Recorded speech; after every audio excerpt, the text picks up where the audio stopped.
ചെങ്കോൽ ചെയ്തു കിരീടത്തിൻ്റെ സീക്വൽ. പക്ഷേ കിരീടത്തിൻ്റെ പോട്ടൊരു കളക്ഷൻ ഇത് ബൂം വന്നില്ലെങ്കിൽ കിരീടത്തിനെ കുറിച്ച് ഭയങ്കര അഭിപ്രായമാണ് എനിക്ക് കിട്ടിയിട്ടുള്ളത്. ചെങ്കോലിനെ കുറിച്ച് ചെങ്കോലിനെ കുറിച്ച്. കാര്യം കിരീടത്തിൻ്റെ കാട്ടിലുള്ള അഭിനയത്തിൽ ഏറ്റവും കൂടുതൽ ലാലിന് പ്ലസ് പോയിന്റ് ആ പടത്തിൽ എനിക്ക് പറയാൻ പറ്റും.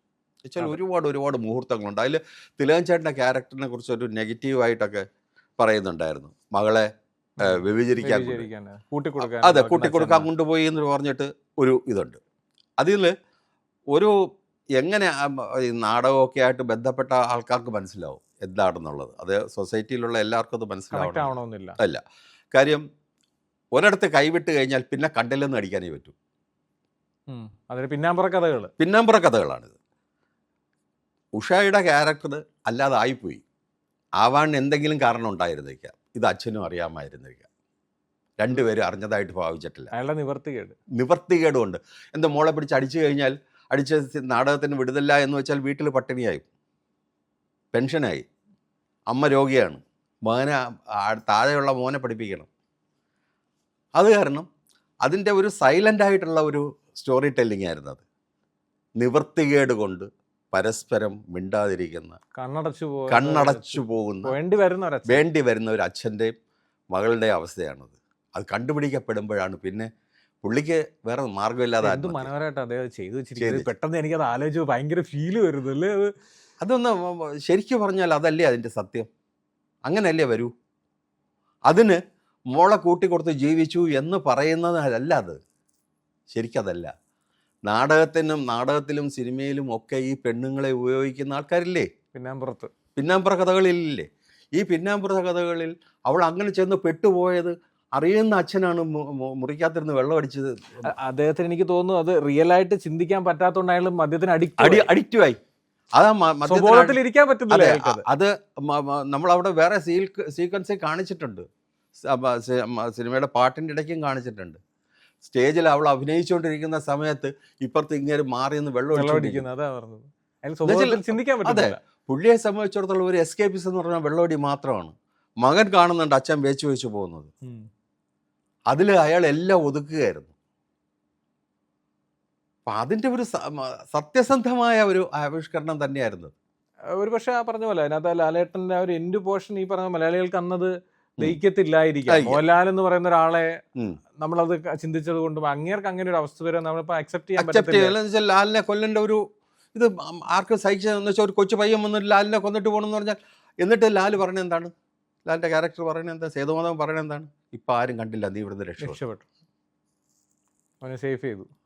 അതാണ് ലാൽ. ആ ക്യാരക്ടർ, സേതുമാധവൻ്റെ ക്യാരക്ടർ അതാണ്. റിയൽ സേതുമാധവൻ.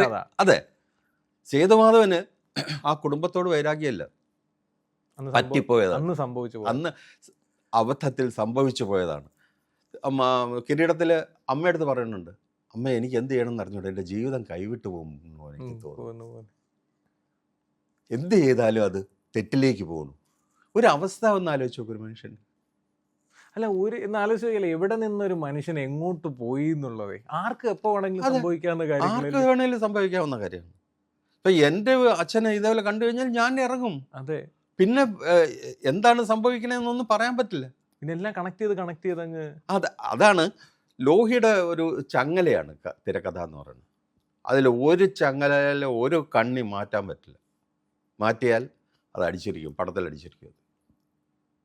ആ മനുഷ്യനെ എങ്ങനെ ഇപ്പോൾ ഓർക്കുന്നത് ശരിക്കും? തിലകൻ ചേട്ടനെ, ലോഹിത് സാറിനെ, ലോഹിയെക്കുറിച്ച് ശരിക്കും ഇപ്പോൾ ഉണ്ടായിരുന്നെങ്കിൽ എന്തോരം കഥകൾ വന്നേനല്ലേ. ഞാൻ ഇടയ്ക്ക് എപ്പോഴും ചിന്തിച്ചൊരു സാധനം, അദ്ദേഹം സിനിമകളിലൂടെ എന്തോരം സിനിമകൾ ഇപ്പോൾ വന്നേനെ.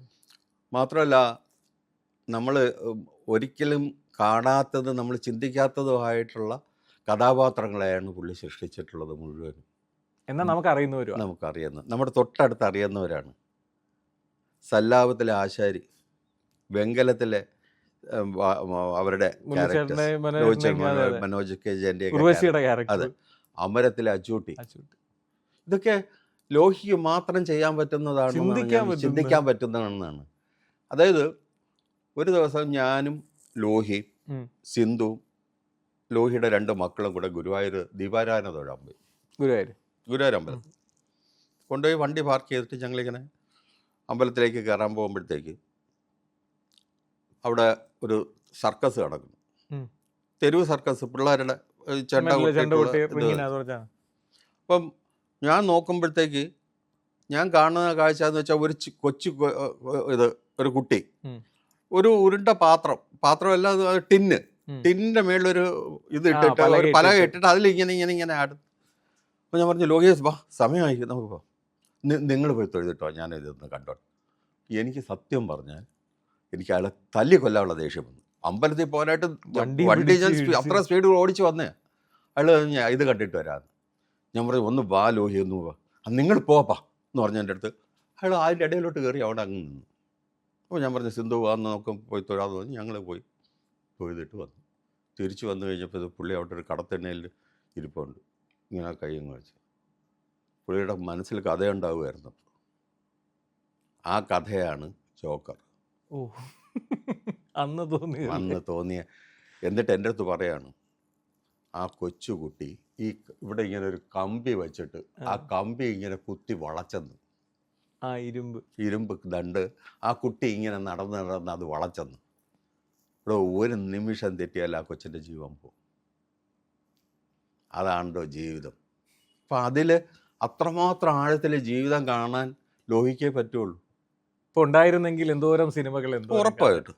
എന്നുവെച്ചാൽ പലരും കണ്ടെത്താത്ത കഥാപാത്രങ്ങളെ പുള്ളി കണ്ടെത്തുമായിരുന്നു.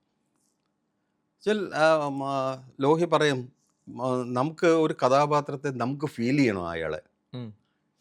നമ്മൾ അയാളിലേക്ക് ഇറങ്ങിച്ചെന്നാൽ മാത്രമേ ആ കഥാപാത്രം നിലനിൽക്കൂ എന്ന് ലോഹി പറയും. സത്യം തന്നെയാണത്. ജീവനാണ്. എന്നുവെച്ചാൽ എങ്ങനെയെങ്കിലും ഒരു കഥാപാത്രത്തെ കൊണ്ടുവന്നിട്ട് കാര്യമില്ല, അയാൾ വരുന്നതിനൊരു പ്രസക്തി ഉണ്ടാവണം. ആ സീക്വൻസിൽ ഒരാൾ വരുന്നതെങ്കിൽ അതിനൊരു പ്രസക്തി ഉണ്ടാവണം, അല്ല ചുമ്മാ ഒരാൾ വന്നിട്ട് പോയിട്ട് കാര്യമില്ല.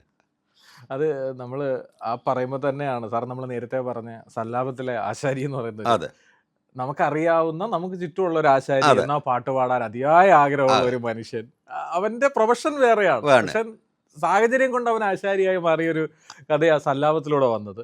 അന്ന് അതിൽ കൗതുകം എന്ന് വെച്ച് കഴിഞ്ഞാൽ ദിലീപ് എന്ന് പറയുന്ന ഒരാള് അത്ര വലിയ സ്റ്റാർ ആയിട്ട് നിൽക്കുന്ന സമയമല്ല, അയാൾക്കൊരു വലിയ ബ്രേക്ക് കൊടുത്ത ഒരു സിനിമ കൂടെ. എന്തുകൊണ്ടാണ് അന്ന് ദിലീപിനെ അന്ന് ചൂസ് ചെയ്തത്?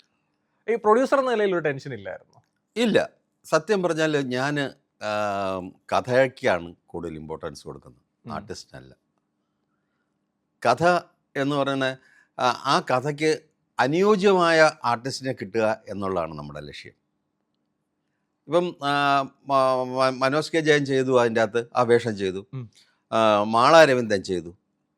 സല്ലാപത്തിലെ മാള അരവിന്ദൻ്റെ ഇതിൽ നമുക്ക് ഐഡൻറ്റിഫൈ ചെയ്യാൻ പറ്റിയെന്നറിയോ, ഈ ആശാരിമാരുടെ എല്ലാവരുടെയും ഇതുണ്ട്, ഒരിടത്ത് പണികയല്ല എന്ന് പറഞ്ഞിട്ട് അവിടെ കൊണ്ടുവന്നൊരു ഇത് വെച്ചിട്ട് ഇല്ലേ, അത് വളരെ വ്യക്തമായിട്ട്.